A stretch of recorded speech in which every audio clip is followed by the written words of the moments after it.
Halo semuanya, selamat wayah Kio ya dimanapun kalian berada. Kembali lagi bersama Mamang dan di video kali ini kita bakal lanjutin manhwa Hukum Pedang Surgawi. Kita masuk di part 59. Di awal video ini, tentu saja Dadang pun tak boleh tinggal diam melihat penampilan Seng Cheonji yang seperti itu.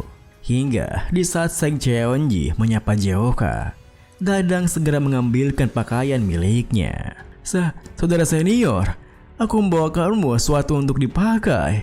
Mohon segera kenakan pakaian ini. Seng Cheonji yang telah mengikat rambutnya pun berkata, "Hoho, terima kasih. Kau jadi kesusahan karena aku." Dadang yang gugup pun membalas, "Tidak, kumohon cepatlah pakai pakaiannya. Saya khawatir murid yang lain akan melihat nada seperti ini." Bersamaan dengan Jak Jeonji yang mengenakan pakaiannya, Jeokha pun menatapnya bertanya, "Kau tak perlu datang dengan terburu-buru begini. Apa kau sebegitunya merindukanku?" Seng Cheonji yang telah mengenakan pakaiannya pun berkata, "Haha, tentu. Sudah lama aku tidak mendengar kabarmu. Jadi aku bertanya-tanya, apa mungkin kau sudah melupakanku? Kalau begitu, ayo kita pergi. Aku akan membawamu ke Jinmu Palace." Jeokha yang melangkah mengikutinya pun membalas, "Jinmu Palace? Tempat macam apa itu?" Seng Cheonji menimpali, "Hahaha, kau akan terkejut setelah melihatnya."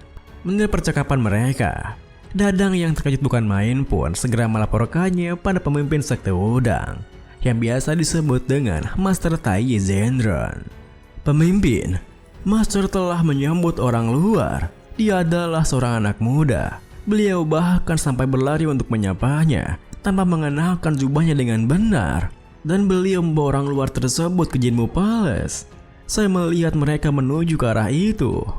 Meski laporannya itu sungguh mengejutkan, Master Tai Zhendron yang masih bisa menjaga ketenangannya menuturkan, "Ho, bahkan murid teratas sekalipun kesulitan untuk bisa mendapat akses menuju Jinmu Palace. Sedangkan dia yang hanyalah orang luar bisa pergi ke sana ya." Dadang yang begitu merasa aneh melanjutkan, "Saya juga tak bisa memahami niatan saudara senior. Jadi saya datang kemari. Saya dengar kalau kitab suci seni bela diri di sana berisi sejarah udang. Jika itu sampai terungkap ke dunia, maka itu akan menyebabkan bencana berdarah. Bukankah kita harusnya mencegah orang luar agar tidak masuki tempat itu?" Saat kemudian, Seng Cheonji yang bawa Jeokha ke Jinmu Palace telah tiba di sana. Di mana di saat Jeokha terkagum dengan banyaknya buku di sana, Seng Cheonji menuturkan, "Tempat ini hanya dipenuhi oleh panduan-panduan paling rahasia dari sekte udang. Kau bebas untuk membaca dan mempelajarinya sebanyak yang kau mau."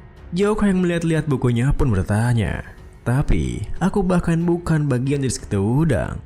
Apa itu tidak masalah?" Seng Cheonji pun meliriknya berkata, "Aku berasumsi kalau alasan kedatanganmu kemari adalah sesuatu yang berkaitan dengan seni bela diri. Jadi, aku membawamu ke sini." Jeokha pun tersenyum membalas, "Sesuai dugaan.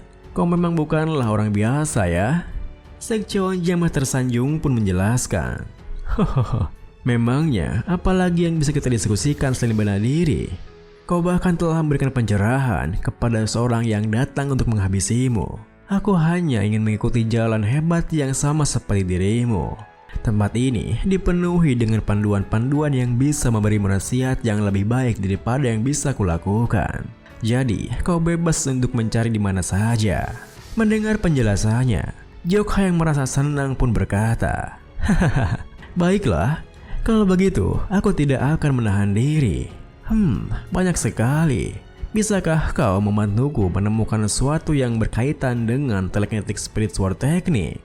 Mendengar perkataannya, Seng Cheonji yang terkejut pun bertanya, Tunggu, kau bilang apa barusan?"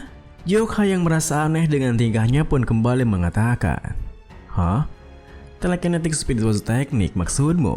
Seng Cheonji yang tak bisa menahan rasa terkejutnya pun berkata, "Pendekar Yon, kau memang selalu bisa membuat patwa ini terkejut. Mungkinkah kau telah mencapai tingkatan di mana kau mampu menggunakan telekinetic spiritual technique?" Jeokha pun membalas, Aku masih belum bisa melakukannya dengan benar, tapi aku tahu caranya sih." Sekte Onji yang penasaran pun menimpali. Kalau begitu, bisakah aku bertanya, bagaimana cara mempelajari telekinetik spiritual teknik itu?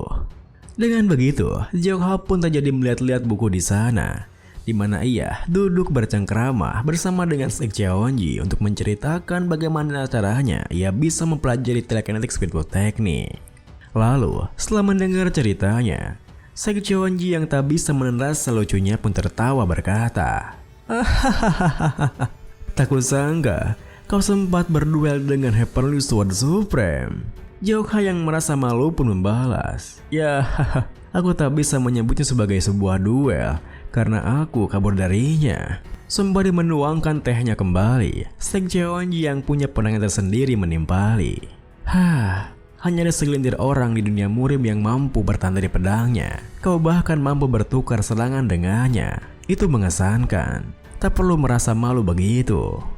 Jokha yang merasa jika dirinya belum cukup kuat pun menjelaskan, "Tak mungkin aku bisa mengalahkan ketua itu dalam seni bela diri. Aku mencoba meniru telekinetik spiritual teknik, tapi itu tidak berjalan sesuai dengan yang kukira. Jadi aku sempat ingin menyerah. Namun setelah pertarunganku dengan kultus Yomyung, pikiranku akhirnya berubah. Saat dia sekarat, dia berubah menjadi seorang monster yang belum pernah kulihat sebelumnya. Setelah itu, seranganku jadi tidak mempan pada dirinya."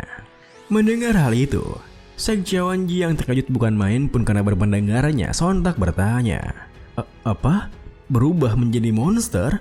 Dan kau bilang seranganmu tak sama sekali tak mempan?" Sembari memandang teh yang dipegangnya, Jokha melanjutkan, "Untungnya teknikku yang lain masih mempan, jadi aku berhasil mengalahkannya. Tetapi masalahnya adalah dia cuma sekedar 12 pendekar demonik untuk bisa menghadapi Jenderal Grand Demon. Aku perlu menjadi lebih kuat dibandingkan saat ini." Sekte Onji yang memahami perasaannya pun menuturkan, "Kalau apa yang kau katakan itu benar, permasalahan kultus Yomyung mungkin lebih berbahaya daripada yang telah kita antisipasi. Itu adalah informasi yang berharga. Aku akan memberitahu Sekte Wudang untuk bersiap dengan baik. Tapi, kenapa kau pada akhirnya memutuskan untuk turun dari gunung? Apa kau turun gunung sendirian?" Jokha pun berkata, "Ya, aku cuma mau mencari udara segar dan berharap bisa mendapat beberapa saran darimu. Aku berkelana ke dunia murim bersama Pak Tuasim." Sekte Onji yang tak melihat Abasim di sana pun bertanya, "Loh, lalu kenapa dia tidak datang bersamamu?" Bersamaan dengan Jokha yang mengatakan alasannya, Abasim sendiri yang menunggunya di penginapan tepat di dekat Gunung Wudang nampak tengah menikmati waktunya dengan minum minuman keras. Wah, pemandangan dari Gunung Wudang memang indah. Sekarang mari kita hitung berapa banyak orang di Sekte Wudang yang punya dendam padaku. Apa ada 2? Tidak, 3 kah? Ubur-ubur ikan lele. Bodoh amat leh. Saking sudah terlalu lamanya, aku jadi tidak bisa mengingatnya. Apa ini sebabnya orang bilang kalau yang diserang tak akan pernah lupa, sedangkan yang menyerang akan selalu lupa.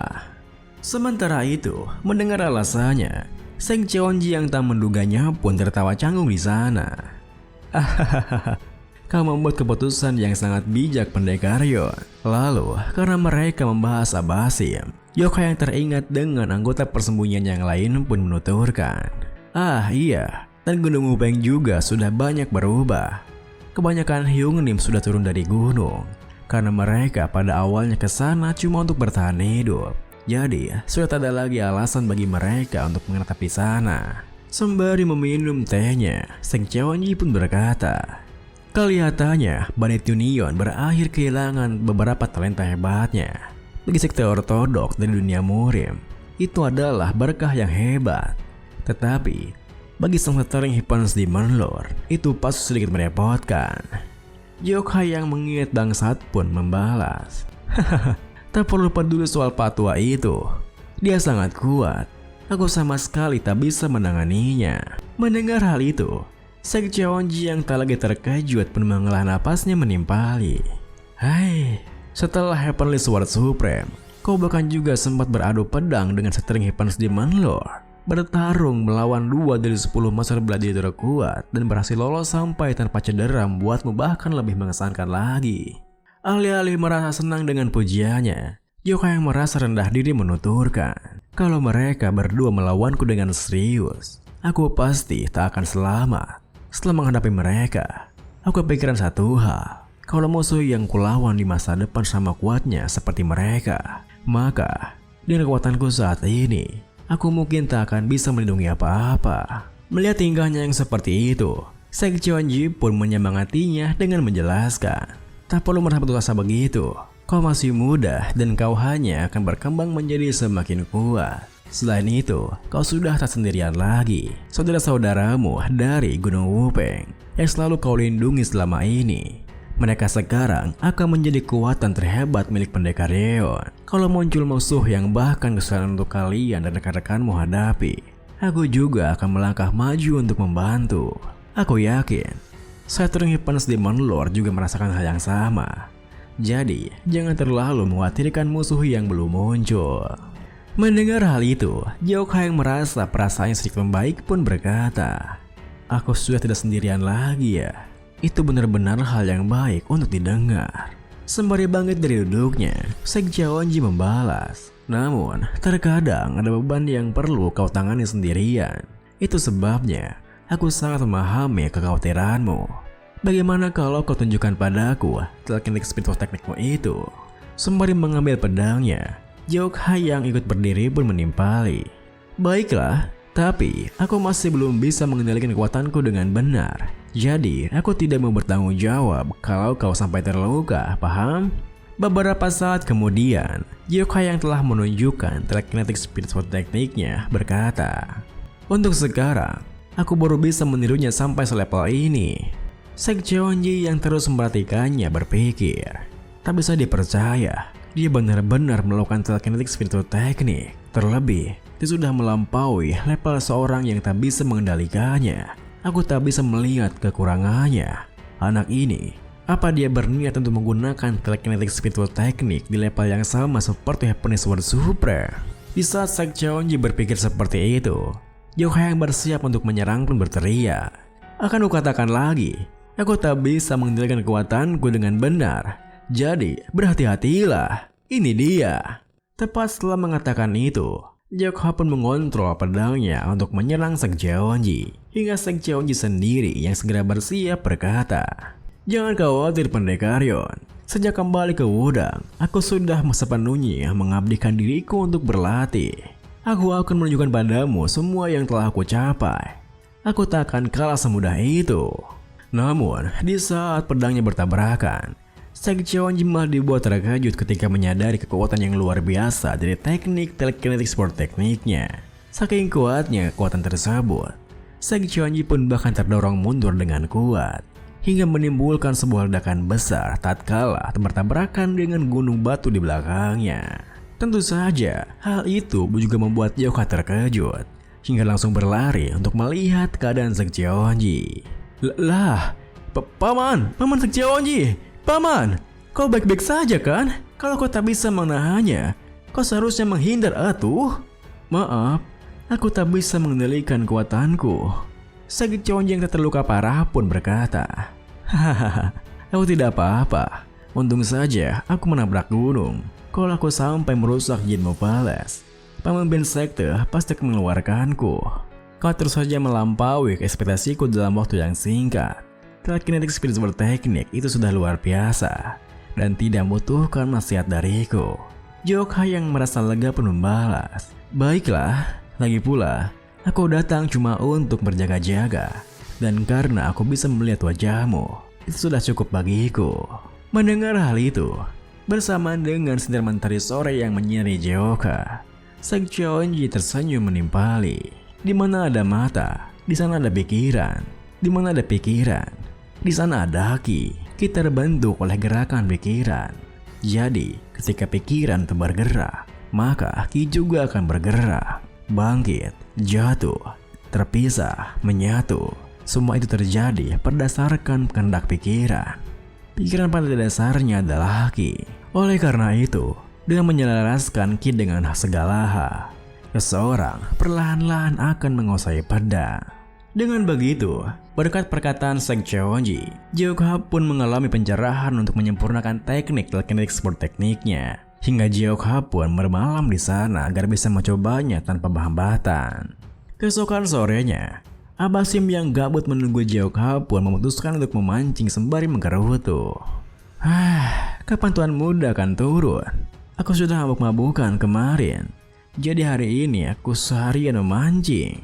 Tepat setelah Abasim menggerutu begitu, tiba-tiba saja senar pancingnya berdenyut, yang membuat Abasim segera menarik kuat gagang pancingnya. Seketika itu juga, Abasim dibuat kegirangan ketika melihat ikan besar yang terkena kail pancingnya. Akan tetapi, ikan besar itu pun juga tak menyerah begitu saja, di mana ikannya memberikan perlawanan yang sangat kuat, hingga senar pancingnya pun terlepas sebelum Abasim bisa menggapainya.